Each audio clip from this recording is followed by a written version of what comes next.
ለመረጋጋት ልሞክርና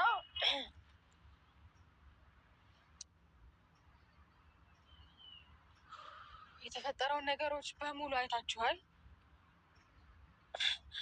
ትናንትና ሲያወራ የነበረው ነገር ሌላ ነው፣ አሁን የሚያወራው ሌላ ነው።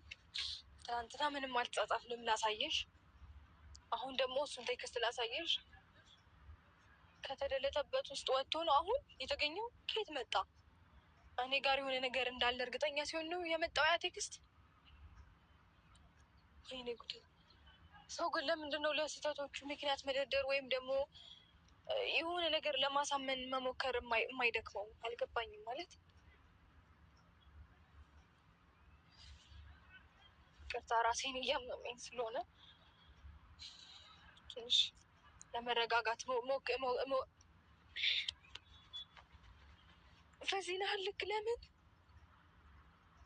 አልገባኝም። ለምን ነው እንደዚህ የሚሆነው? እሺ አውርቻለሁኝ ምናምን ብሎ አትሊስት ሶሪ ይቅርታ ለመጠየቅ እንኳን ይከብዳል እንዴ?